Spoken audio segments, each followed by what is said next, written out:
আসসালামু আলাইকুম। আমি আজকে আপনাদের সাথে ম্যাগি নুডলস রান্নার রেসিপিটা শেয়ার করব। আপনারা অবশ্যই বাসায় এইভাবে বানিয়ে একবার হলেও ট্রাই করবেন, দেখবেন এটার কতটা সুস্বাদু হয়।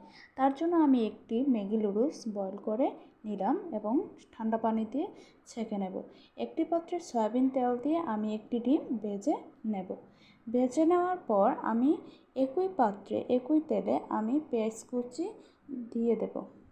তবে পেঁয়াজ কুচি এখন আমি এখানে দিয়ে দিলাম।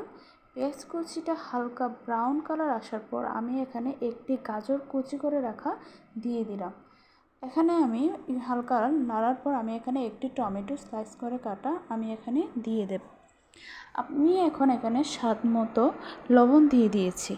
আপনারা আপনাদের টেস্ট অনুযায়ী দেবেন। আমি এখানে 1 চামচ সয়া সস দিয়ে দিয়েছি। আমি এখানে 2 চা চামচ পরিমাণ চিলি সস অ্যাড করেছি। এগুলো ভাজার পর আমি এখানে যেই ম্যাগি নুডলসের প্যাকেট মশলাটা রয়েছে, আমি একটি প্যাকেট মশলা এখানে দেব এবং ভেজে রাখা ডিমটা দিয়ে দিলাম, 4-5টা কাঁচামরিচ দিয়ে দিলাম। এখন নুডলসটা দিয়ে আমি একসাথে মিশিয়ে কুক করে নেব। আপনারা ভালোভাবে কুক করার পর আপনারা এখন দেখতে পাচ্ছেন কি সুন্দর সুস্বাদু ইয়াম্মি একটা নুডলস হয়েছে। আপনার বাসায় অবশ্যই একবার ট্রাই করে দেখবেন। ধন্যবাদ।